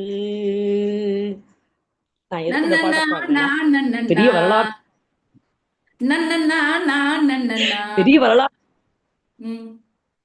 கொஞ்சம் செய்யலாம், கொஞ்சம் பாவம் பண்ணிக்கணும். அதுக்காகத்தான் அந்த பாட்டை பாடினேன். அறம் சார்ந்த பாட்டு. எங்கள் மணிமேகலை தன்னலமற்ற தனக்காக வாழாமல் பிறர்க்காக வாழ்ந்தவன், தொண்டு செய்யும் உள்ளம் கொண்டவன், சமூகத்தின் நலத்திற்காக தன் வாழ்க்கையை பணயம் வைத்தவன், பொது நலம் கொண்டவன், அறம் செய்ய வேண்டும் என்று இந்த உலகத்திற்கு எடுத்துக்காட்டியவன், உலகப்பற்றை துறந்தவன். அவள் சாதாரண பெண்ணல்ல, இன்ப வாழ்க்கையை துறந்த ஒரு துறவி. அதனாலதான் மணிமேகலை துறவு என்கிறது காப்பி. அவள் கணிக்கையர் குலத்தில் பிறந்தவள் தான். ஆடல் பாடல் நிகழ்வில் அவள் தாய் மிகச் சிறந்தவள். அப்படி ஒரு குலத்தில் பிறந்த மாசற்ற தங்கம் எங்கள் தங்கம். குலத்தின் தன்மையில் சேராது, ஒரு குன்றிமணி அளவு கூட சேராது துறவு மேற்கொண்டவள். துறவு மேற்கொண்டவள் இந்த உலகத்திற்கு என்ன செய்ய வேண்டும் என்று தனக்கு கிடைத்த கற்பின் காரணமாக கிடைத்த அச்சய பாத்திரம் எடுத்துக்கொண்டு அதை ஊர் ஊராக சென்று மக்களின் பசியை போக்கியவன். அறநெறியில் சென்ற உத்தமி, தன்னலமற்றவள், அறநெறி மேற்கொண்ட தவநெறி செல்வி எங்கள் கதாபாத்திரம். நிறைகுடம் போன்றவள், அரச வாழ்க்கையை துறந்தவள். உதயகுமாரன் தன்னை பின்தொடர்ந்து வருகிறான் என்று அறிந்தும் அவன் அந்த அரச வாழ்க்கையை துறந்தவள். அவள் நினைத்தால் அன்றே மனமாறி மன வலிமையை விட்டு இருந்தால் அரச வாழ்க்கையில் உட்கார்ந்திருக்கலாம். ஆனால் மன வலிமை உடையவள், ஒரு துறவு மேற்கொண்டு இந்த உலகத்திற்கு நல்லது செய்ய வேண்டும், மக்களுக்கு நல்லது செய்ய வேண்டும், பௌத்த கருத்துக்கள் அறக்கருத்துக்களை மக்களுக்கு சேர்க்க வேண்டும் என்பதில் அவள் உள்ளுறுதி கொண்டவளாக இருந்தாள். ஊழ்வினை உறுத்து வந்து ஊட்டும் என்பார்கள். அந்த ஊழ்வினை எதுவும் அவள் ஒன்றும் செய்யவில்லை. அடுத்ததாக பௌத்த கருத்துக்கள், கொல்லாமை, புலால் உண்ணாமை, அறம் செய்ய வேண்டும், அன்பு என்ற அழகிய முத்துக்களை மக்களின் மனதில் விதைத்தவர். சேர அரசனை போய் பார்த்து சிறைச்சாலையை அரைக்கோட்டமாக மாற்று, அங்குள்ள கைதிகளுக்கு நல்ல கருத்துக்களை கூறி அவர்களை நல்லறிப்படுத்த வேண்டும், நல்ல மனிதராக்க வேண்டும் என்று அவள் எடுத்து கூறி அந்த சமுதாயத்தை சீர்திருத்தம் செய்தவள். சிறை கோட்டத்தை அறக்கோட்டமாக மாற்று என்று அன்றே முழக்கமிட்டவள் என் கதாபாத்திரம். இல்லத்தில் தன் கணவனுக்காக நீதி கேட்ட உரிமையான பெண் கண்ணகி. நான் இல்லை என்று சொல்லவில்லை. கற்பு கிணியவள், கற்பில் சிறந்தவள். கண்ணகி தெய்வமாக கும்பிடுகிறோம், எல்லாம் ஒன்று. ஆனால் அவள் தன் கணவனுக்காக, தன் குடும்பத்திற்காக, நம்மளுக்கு, அதாவது நம் சமுதாயத்திற்கு ஒரு தைரியமான பெண் இருக்க வேண்டும், உரிமைகளை விட்டு கொடுக்க கூடாது அப்படி என்று நிலைநிறுத்தி வளர்த்தானே தவிர பொது நலத்திற்காக அவள் சிறிதும் பார்த்ததாக எனக்கு கொடுமையிலும் கொடுமை பசி. அந்த பசி கொடுமையை நீக்கிய பாவை, பசிப்பினி போக்கிய பாவை எங்கள் கதாபாத்திரம். ஏழை எளியோருக்கும் வயதானவர்க்கும் பிணியுடையோருக்கும் அன்று பசியால் வாடிய அனைவருக்கும் உணவளித்த, தொண்டு செய்ய வேண்டும் என்ற ஒரு சிறந்த பண்பை, அறம் செய்ய விரும்பு என்று அவை கூறியது போல, அன்று கூறியது போல காப்பியத்திலேயே அறம் செய்ய வேண்டும் என்ற கருத்தை வலியுறுத்த படைக்கப்பட்ட ஒரு சிறந்த கதாபாத்திரம் மணிமேகலை. பொது நலத்திற்காக படைக்கப்பட்டது. பொது வாழ்வில் அனைவரும் ஈடுபட வேண்டும், தன் பெண்டு தன் பிள்ளை என்று இருந்துவிடக் கூடாது, அறத்தை அனைவருக்கும் அறச்செயல்களை செய்ய வேண்டும் என்று இன்றுள்ள தொண்டு நிறுவனங்களுக்கெல்லாம் முன்னோடியாக தேர்ந்தவள் என்னுடைய கதாபாத்திரம் மணிமேகலை என்று கூறி எனது உரையை முடித்துக் கொள்கிறேன். வணக்கம். மிக சிறப்பாக அரசு பள்ளியைச் சேர்ந்த தமிழ் ஆசிரியர் அற்புதமாக பாடலோடு இங்க இந்த அணியின் நிறை பேச்சாளராக நம் பல்வேறு செய்திகளை இங்கே கூறியிருக்கிறார்.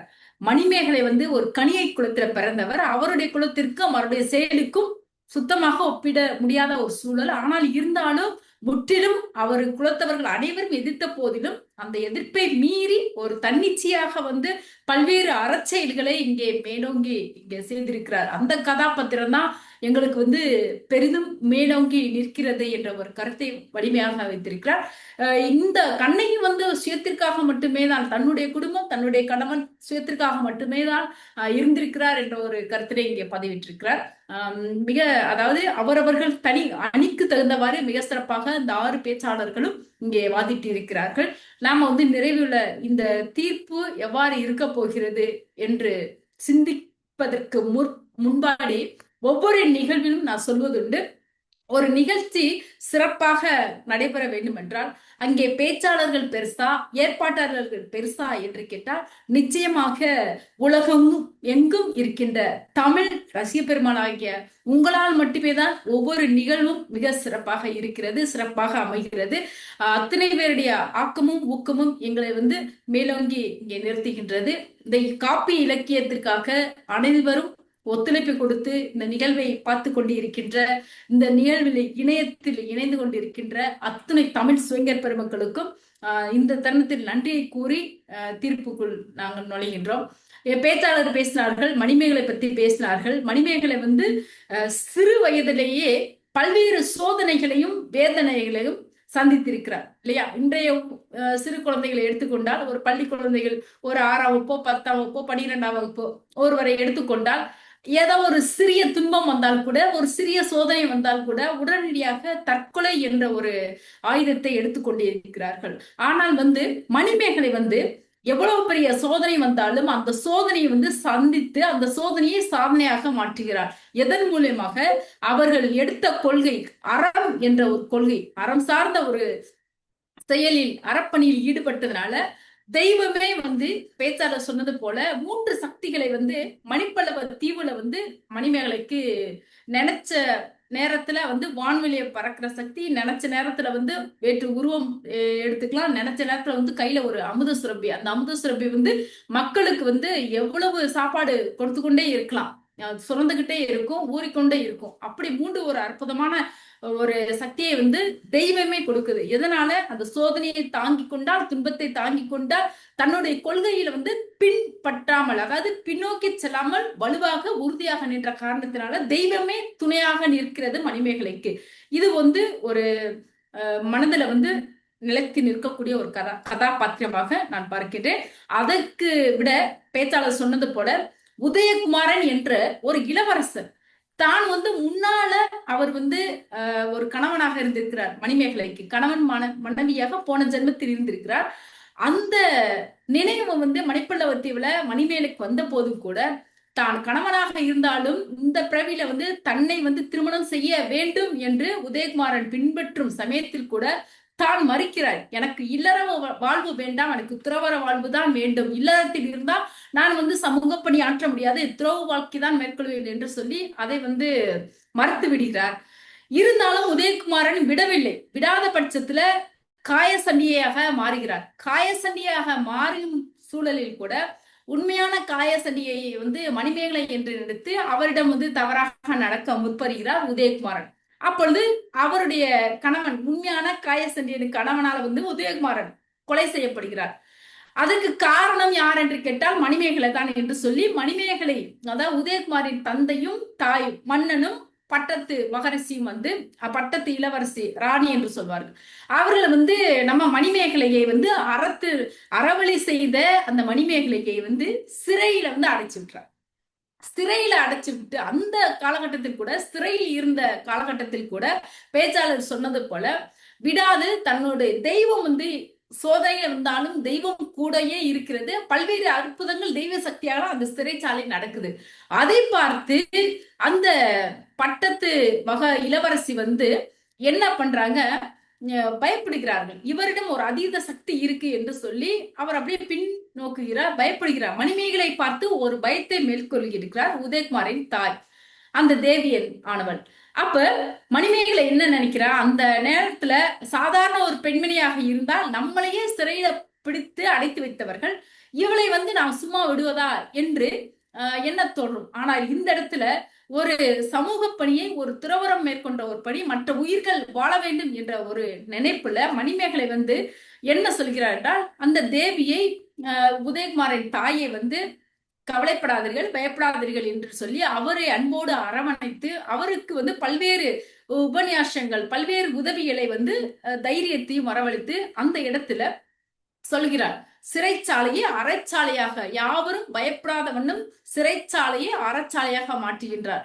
வள்ளுவர் சொல்வாரு, இன்னா செய்தாரை ஒருத்தல் அவர் நாண நன்னயம் செய்து விடல் என்று சொல்வார்கள். அதற்கேற்ப அவர் தன்னை பழிதீர்க்க வந்தாலும் கூட அவரை மன்னித்து அவரை காப்பாற்றுகிறார் என்றால், இது மன்னிக்கும் பக்குவம் என்பது மணிமேகலை இந்த கதாபாத்திரத்திற்கு மேலோங்கி நிற்கிறது. இது முற்றிலும் சொல்ல வேண்டும் என்றால், பேச்சாளர் சொன்னது போல உலகத்திற்கே படியிழந்தவள் ஒரு கடவுளாக மணிமேகலை இங்கே இருந்திருக்கிறார். பசிப்பிடியை போக்கியவளாக இந்த கதாபாத்திரத்தை நாம் இங்கே பார்க்கிறோம். வாழ்க்கை முழுவதும் சிறு வயது முதல் கடைசி இறுதி நாள் வரையிலும் முழுவதுமே ஒரு சமுதாய பணிக்காக தன்னலம் கருதாது பிறர் நலத்துக்காகவே பாடுபட்டவள் என்று சொல்லலாம் மணிமேகலை என்ற கதாபாத்திரம். சரி, அப்ப கண்ணகியை பத்தி ஒண்ணுமே இல்லையா என்று கேட்டால், கண்ணகியை பத்தியும் நாம் சிந்திக்கக்கூடிய ஒரு சூழலில் நாம் இருக்கின்றோம். அப்ப கண்ணகி நம்ம எல்லாருக்கும் தெரியும். கோவலன் பேச்சாளர் சொன்னார்கள், இந்த அணி பேச்சாளர்கள் மிக அற்புதமான ஒரு குடும்பத்தில் பிறந்து வளர்ந்து செல்வச் செழிப்பில் இருந்து ஒரு கற்புநெறி தவறாமல் வாழ்ந்து வருகின்றார். கோவலனை திருமணம் முடித்திருக்கிறார். திருமணம் முடித்த பிற்பாடு ஒரு காலகட்டத்துல மாதவிடம் கோவலன் போன காரணத்தினால பிரிய வேண்டிய சூழல் இருந்தது. அப்ப அந்த நேரத்துல மீண்டும் கணவன் மாதவிடம் இருக்கும் பொழுது தன் கணவன் எவ்வளவு பொருள் கேட்டு அனுப்பினாலும் கூட தான் துன்பப்படாமல், எந்த ஒரு இன்னலுக்கும் ஆளாகாமல் இன்முகத்தோடு வீட்டில் இருக்கின்ற அவர் கொடுத்த பொருள், அவர் சம்பாதித்த ஒரு பொருள் அவருக்கே உரியதாக இருக்கட்டும் என்று அனைத்தையும் வாரி வாரி வழங்கிய ஒரு கணவனுக்காக, கணவன் கேட்டால் இல்லை என்று சொல்லாமல் அனைத்தையும் கொடுக்கக்கூடிய ஒரு மனைவியாக இங்கே இருந்திருக்கிறார். ஒரு நேரத்துல நம்ம மாதவியிலிருந்து மீண்டு தன் தவறை உணர்ந்து வரும் வழியில அவள் இது நாள் வரையிலும் பேசாத கண்ணகி, மிக அமைதியான இருக்கின்ற ஒரு கண்ணகி, கணவரை மன்னித்து அவரிடம் காலில் விழுந்து அவரை ஏற்றுக்கொண்டதோடு மட்டுமல்லாமல் அந்த இடத்துல முதலாக பேச தொடங்கி இருக்கிறார். என்ன பேசுறார், இதுவரைக்கும் நான் உங்க கூட இருக்கும்போது நம்ம வழிபோக்கர்கள் செல்வார்கள், முன்பின் தெரியாதவர்கள் நம் இல்லத்திலே வருவார்கள், அவர்களுக்கு நாள்தோறும் நான் உணவு சமைத்து கொடுத்தேன். ஆனா இன்றைக்கு நீங்க இத்தனை காலம் இல்லாத சூழல்ல அவர்களுக்கு நான் சாப்பாடு கொடுக்கவில்லை என்று சொல்கிறார்.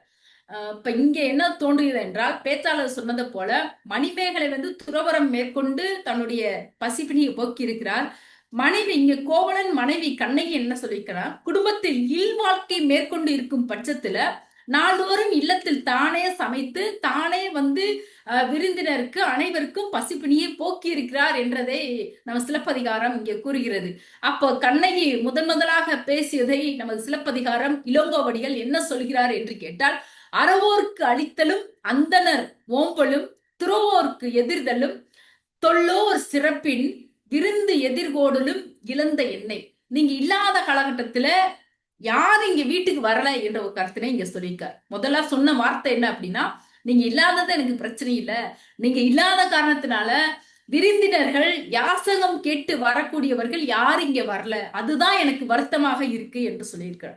பாருங்க, இது நாள் வரைக்கும் அவர் வந்து இதன் மூலம் நம்ம என்ன தெரிஞ்சுக்கிறோம் அப்படின்னா, இது நாள் வரைக்கும் கண்ணகியும் சமூக பணியான பசிப்பிடியை போற்றி இருக்கிறாள் என்பதை நாம் அறிந்து கொள்ள வேண்டிய சூழலில் இங்கே இருக்கிறோம்.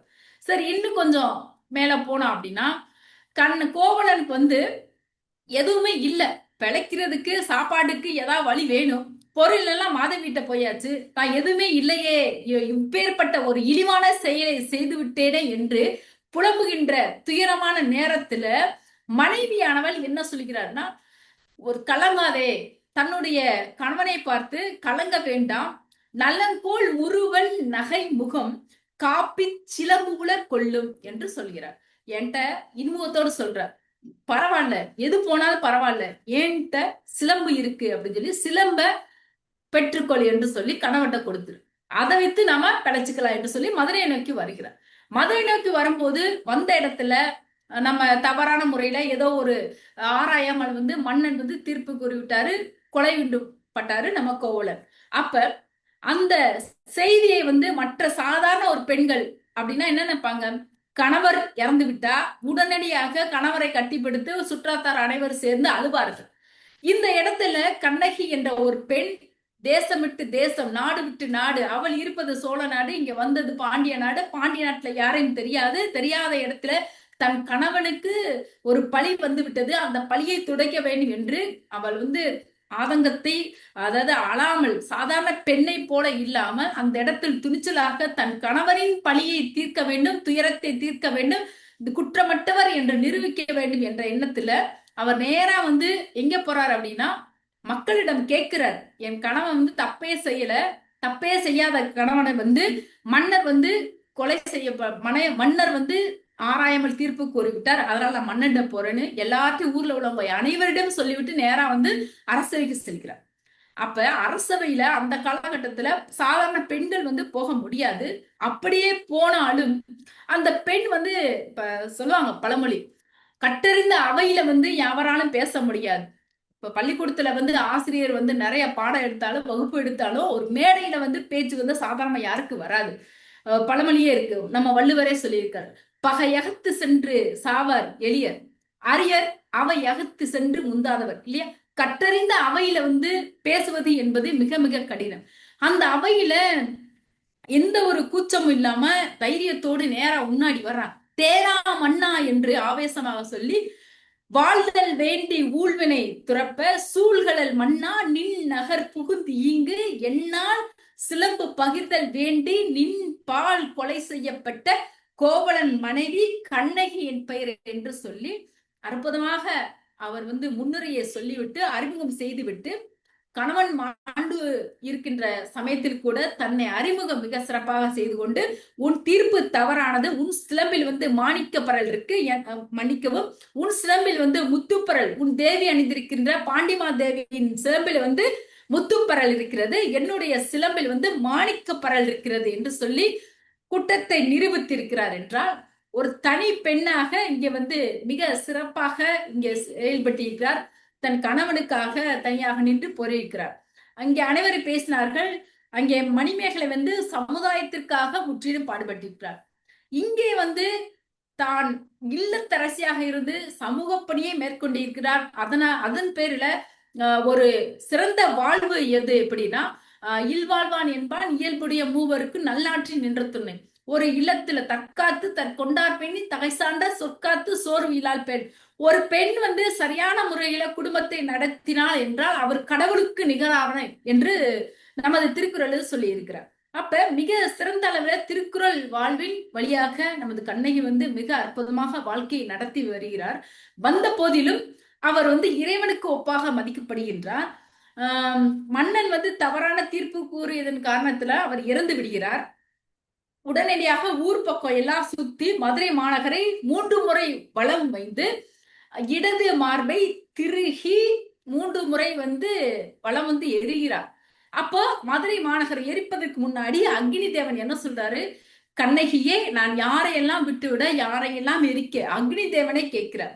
அப்பொழுது சொல்லுகிறார், கண்ணகி இந்த மதுரை மாநகரில குழந்தைகள், பத்தினி பெண்கள், அறவோர், அப்புறம் அந்தணர்கள், பசுக்கள், கர்ப்பிணி பெண்கள், மீண்டும் வந்து முதியோர்கள், நோயாளிகள், இவர்கள் அனைவரை விட்டுவிட்டு தீயோர் பக்கம் சேர்க என்று சொல்கிறார். ஏன் இது சென்று இப்படி சொன்னார்னாக்கா, ஒரு நீதி, ஒரு மன்னன் எப்படி இருக்கணும், உடனடியாக சொல் பேச்சை கேட்க கூடாது. எந்த முடிவு எடுத்தாலும் ஆராய்ந்து சொல்ல வேண்டும். கண்ணால் காண்பதும் போய் தீர விசாரிப்பதே மெய் என்று சொல்வார்கள் இல்லையா? பேசுறத பார்த்து உடனடியாக முடிவெடுக்க கூடாது, தீர விசாரிக்க வேண்டும். மன்னன் வந்து தவறாக அநீதி செய்யக்கூடாது என்றதை பின்னால் இந்த மாதிரி இருக்கக்கூடாது என்ற காரணத்தினால இவ்வாறு செய்திருக்கிறார். அதை விட தன்னை போல் வந்து அனைத்து பெண்களும் மிக தைரியத்தோடு இருக்க வேண்டும், தன்னம்பிக்கையோடு இருக்க வேண்டும். எப்பேற்பட்ட இக்கட்டான சூழலிலும் கூட தன்னம்பிக்கை இழக்கக்கூடாது என்று ஒரு மிக பின்னால் வரக்கூடிய பெண்களுக்கு ஒரு தைரியத்தை ஊட்டுகிறார். அதை விட தன் கணவன் தவறு செய்தால் என்றால் அந்த கணவனை திருத்த வேண்டுமே தவிர உடனடியாக விவாகரத்து செய்யக்கூடாது என்ற ஒரு கருத்தையும் இங்கே கண்ணகியை செய்திருக்கிறார். இந்த கண்ணகியை ஆராய்ந்து நோக்கினால் குடும்ப வாழ்க்கையில் எப்படி நடத்த வேண்டும் என்ற பல்வேறு கருத்துக்களை இங்கே கண்ணகியை பார்த்து நாம் தெரிந்து கொள்ளலாம். சமூகத்தில் வந்து வழிப்போக்கர்களுக்கு உதவுறது முதல் கண்டு சமுதாயத்துல வந்து பின்னாடி எப்படி வழக்குரை காதையில் செய்ய வேண்டும், நிறைய கருத்துக்கள் கண்ணகியை பார்த்து செய்து கொள்ளலாம். ஆனால் முழுமையாக பார்த்தோம் என்றால் கண்ணகி மீது ஒரு குற்றச்சாட்டு கூட இருக்கும். கண்ணகி மதுரை எடுத்து தவறு என்ற குற்றச்சாட்டு கூட இருக்கும். ஆனால் அந்த கண்ணகி வந்து நல்லவர்களை ஏற்கவில்லை, தீயோர் பக்கம் இருந்து தீயோருக்காக ஒரு நீதிபதியாக இருந்து ஒரு தெய்வமாக இருந்த காரணத்தினால அந்த இடத்துல வந்து ஒரு தீர்ப்பினை கண்ணகியை கொடுத்திருக்கிறார் என்று சொல்லலாம். இப்ப நிறைவுல ஒரே ஒரு வினால நம்ம பார்த்திடலாம். மணிமேகலை வந்து மிக அற்புதமான ஒரு பெண்ணு, அற்புதமான ஒரு அரப்பணியை ஆற்றி இருக்கிறார் என்றால் அதற்கு காரணம் யார்? குழந்தை பிறந்தது, தன்னுடைய தாய் மாதவியே சொல்லியிருக்காரு, நீ வந்து என்னை போல இருக்கக்கூடாது, நீ வந்து துறவரம் மேற்கொள்ள வேண்டும். அப்படி நீ துறவரம் மேற்கொள்ள வேண்டும் என்றால் நீ உனக்கு ஞான ஆசிரியர் யார் என்று கேட்டால் கண்ணகி. கண்ணகிதான் உனக்கு தாய். கண்ணகி என்ன சொல்கிறாரோ அதன் வழி நட என்று கண்ணகியிடம் ஒப்படைத்து விட்டார். கண்ணகிதான் மணிமேகலைக்கு அனைத்து ஞான ஆசிரியராக இருந்து அனைத்தையும் கற்றுக் கொடுக்கிறார். அப்ப மணிமேகலை ஒரு சிறந்த கதாபாத்திரம். ஆனால் இந்த சிறந்த கதாபாத்திரமாக மாறுவதற்கு காரணகர்த்தாவாக இருப்பது யார் என்று கேட்டால் கண்ணகி என்ற கதாபாத்திரம். சீடர் வந்து மிக அதீத ஒரு சாதனை படுத்தால் அதற்கு பின்புலத்துல வந்து குரு நிச்சயமாக இருப்பார். விளையாட்டு துறையிலும் சரி, எந்த ஒரு துறையிலும் சரி, மிகப்பெரிய ஒரு சாதனை செய்தால் அந்த சாதனைக்கு பின்னாடி நிச்சயமாக வழிகாட்டியாக குரு இருப்பார். அந்த குருவை போல் அந்த குரு சீடருக்கு கிடைத்த பெருமை குருவுக்கு. இந்த இடத்துல மணிமேகலைக்கு அதீத பெருமை கிடைத்திருக்கிறது. அதீத கதாபாத்திரமாக மணிமேகலை மிளிர்கிறாள் மக்கள் மனதில. இதற்கெல்லாம் காரணம் யார் என்று கேட்டால் தன்னுடைய தாய் மாதவி போல இல்லாமல் கனியை குரத்தில் பிளந்தவள். மிகப்பெரிய ஒரு மாற்றத்தை வர காரணம் யார் என்று கேட்டால் தன்னுடைய ஞான ஆசிரியர் கண்ணகிதான் என்று மாதவியே சொல்லி இருக்கிறார் என்றால் இந்த இடத்துல மணிமேகலை இவ்வளவு பெரிய சிறப்பை அடைவதற்கு காரணம் கண்ணகியே என்று நாம் வந்து ஒரு படி மேலாக நம்ம இங்கே புரிதல் மக்கள் புரிந்து கொண்டு இருக்கிறார்கள். மக்கள் மனதில கண்ணகிதான் மணிமேகலை நிலைத்திருக்கிறார். மணிமேகலை என்ற கதாபாத்திரம் அறச்சாலையாக என்றென்றைக்கும் பசிப்பிணியாக போற்றியது அவரது பாராட்டத்தக்கது, கையெடுத்து கும்பிட வேண்டியது. அவர்கள் என்றென்றைக்கும் நன்றி மறக்கக்கூடாது. மணிமேகலையின் அறத்தை, பசியை போக்குனர், அதாவது உண்டி கொடுத்தோரே உயிர் கொடுத்தோர், அந்த உயிர் கொடுத்தோரை மணிமேகலையே மறக்கக்கூடாது. அதை குருவாக இருந்து காப்பாற்றியவள் கண்ணகி.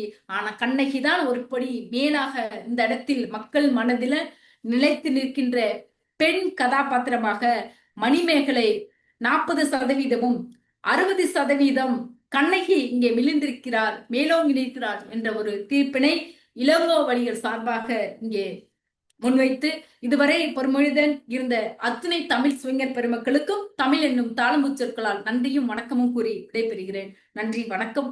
வாழ்க செந்தமிழ், வாழ்க நற்றமிழர், வாழ்க பாரத மணி திருநாடு. நன்றி.